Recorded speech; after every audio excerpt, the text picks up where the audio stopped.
Sizlərlə belə bir şeylə bölüşmək istəyirdim. Bilmirəm nə qədər düzgün bunu başa düşürəm və yaxud düzgün başa düşmürəm. Baxın, həqiqətən də fikirləşdikdə İsa Məsih bizə yalnız 2 dənə vəd qoydu. O bizə başqa bir şey demədi. O yalnız 2 vəd qoydu.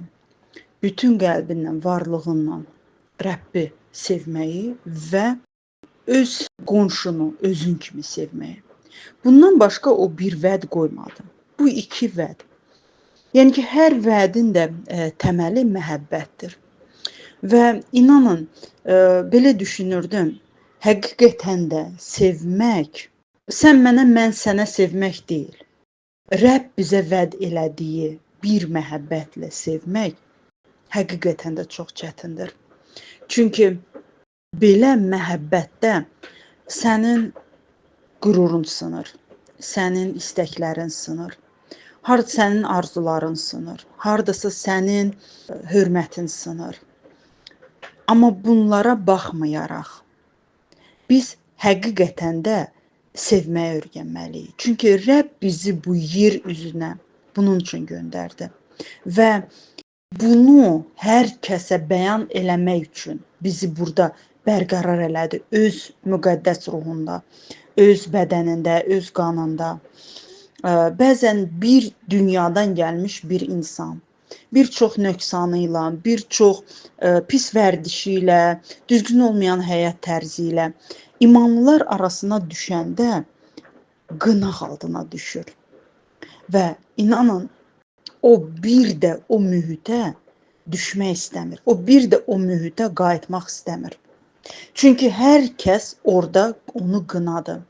Bir dünya olaraq onu, dünyada da eynən onu qəbul edirlər. Məsələn, bir pis vərdiş abidəçisidirsə, hər kəs ona bir narkoman olaraq baxır. Hər kəs ondan yan keçir. Çalışır salam verməsin, üzbəüz gəlməsin. Və yaxud da bir zinakar bir qadın. Hər kəs çalışır ki, ona salam verməsin. Çalışır ki, onunla bir süfrə arxasında oturmasın. Onunla bir yerdə olmasın, dayanmasın, durmasın, oturmasın. Çünki sənin haqqında da pis fikirləşməsinlər deyənə.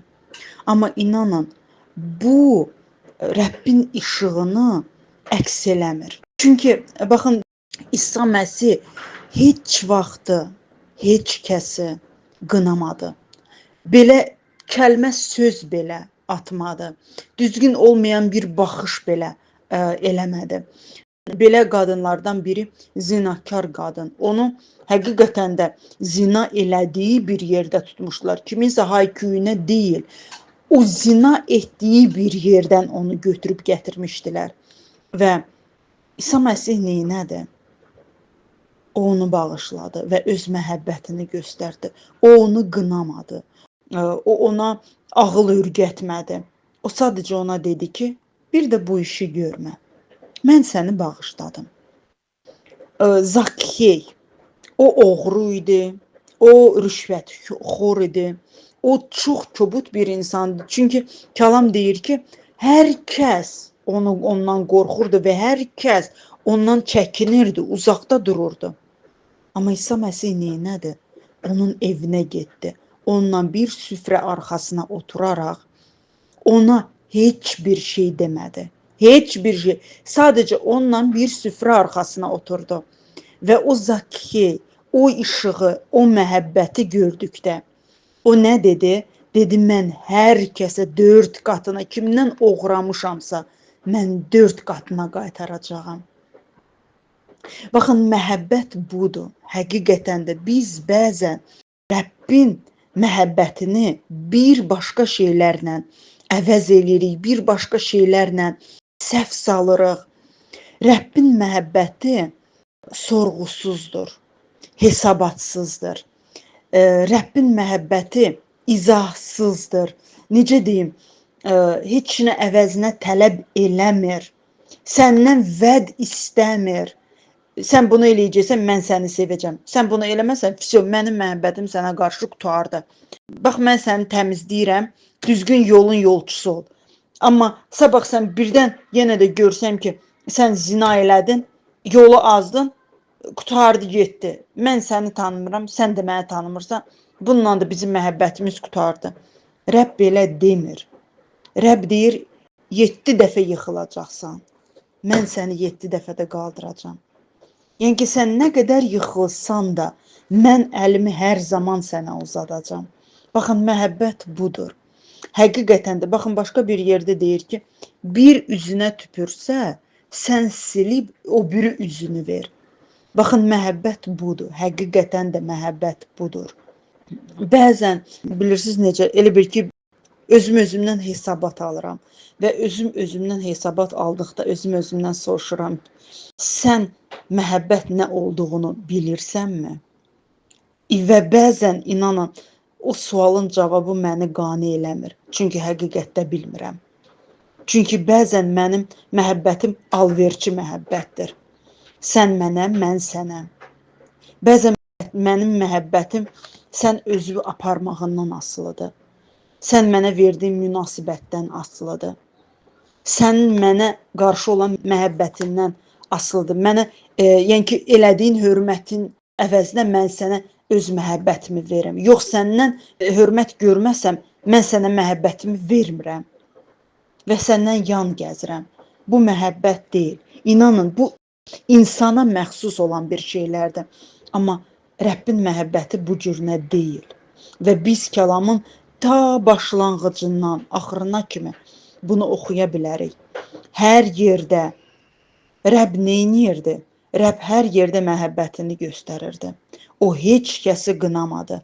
O heç kəsi sınamadı. O heç kəsi onun elədiyi düzgün olmayan həyat tərzini müzakirə eləmədi.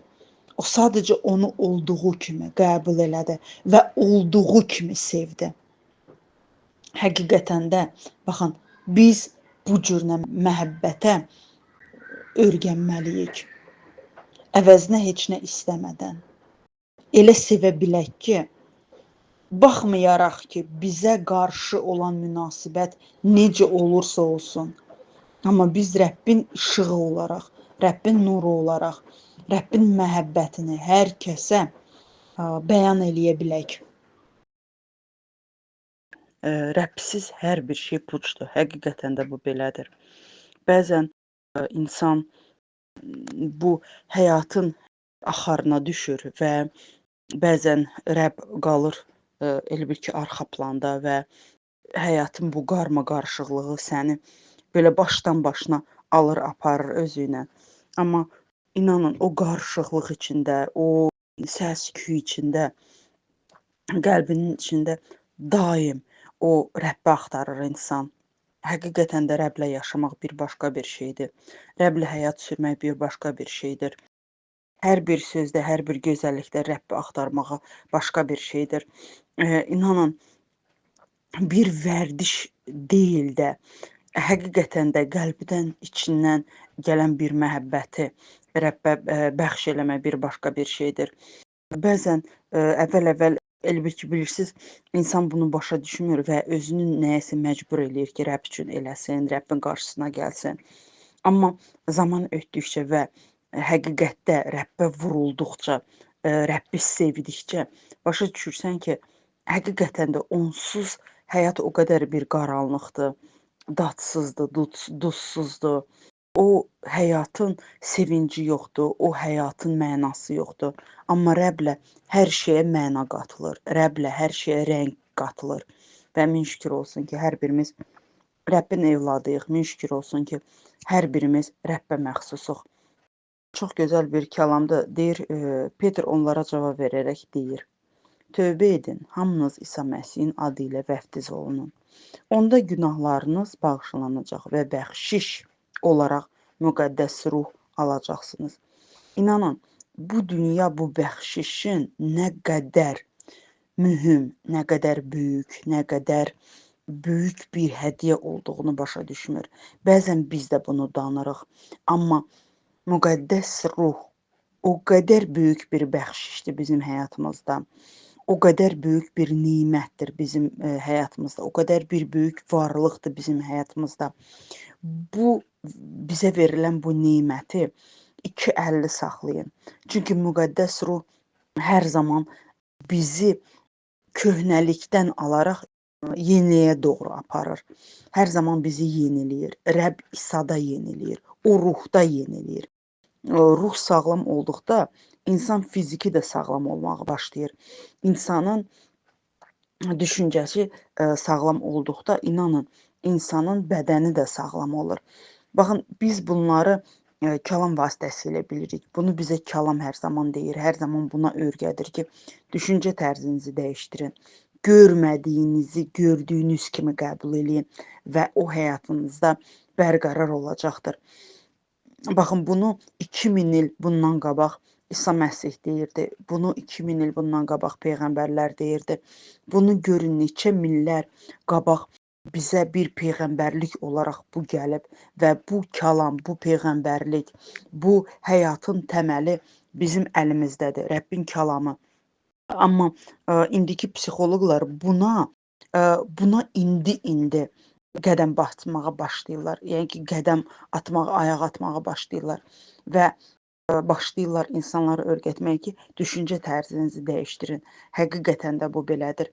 Biz öz düşüncə tərzimizi Rəbbə bəxş elədiyimiz zaman bizim həyatımız da dəyişəcək. Çünki hər şey düşüncədən başlayır. Hər şey qidadan. Yəni ki, sən necə beynini qidalandıracaqsan, o beyin bütün bədənini qidalandıracaq və sənin ayağın sənin beynin istiqamət verdiyi bir yerə gedəcəkdir. Amma sənin beynin zəhərlidirsə, sən bədənini də zəhərləyirsən və sənin ayağın hər zaman büdrəyəcəkdir. Çünki hara ayaq bastığını bilməyəcək. İnanın bu belədir, həqiqətən də bu belədir. Qoy görməyək, qoy hələ ki əlimizlə hiss eləyə bilməyək, qoy gözümüzlə görə bilməyək, hələ qulağımızla eşidə bilməyək o Rəbb bizə vəd elədiklərini. Amma o vədlərlə düşüncəmizi qidalandırsaq, o vədlərlə ürəyimizi qidalandırsaq, inanın o vədlər həyatımızda bərqərar olmağa başlayacaqlar. Niyə? Baxın, İsa Məsih fariseylərə deyirdi ki, siz iblis evladlarısınız. Çünki onlar iblisyanı fikirlərlə yaşayırdılar və o iblisyanı fikirləri onları həyatda da, yəni ki, onlar necə ruhən pis düşünürdülərsə, əqlən pis düşünürdülərsə, onlar fiziki olaraq da eyni hərəkət eləyirdilər. Yəni ki, pislik istəyirdilər, pislik eləyirdilər. Çünki onlar o pisliklə qidalanırdılar və o pislik onları idarə eləyirdi. Amma insanın düşüncəsi sağlam olduqda, insanın düşüncəsi yaxşı bir şeylərlə qidalandıqda, yaxşı bir şeylərlə öz bədənini qidalandırdıqda, sənin əlində, ayağında, sənin gözündə hər şey yaxşı görəcəkdir, hər şey yaxşı doğru gedəcəkdir. Min şükür olsun bizim Rəbbimizə. Həqiqətən də bizə təlim verən, bizə tərbiyə verən, bizi böyüdən, bizi özünə ruhən bənzər eləyən, günü-gündən bizi köhnəlikdən döndərərək yeniliyə doğru aparan. Min şükür olsun Rəbbin varlığına.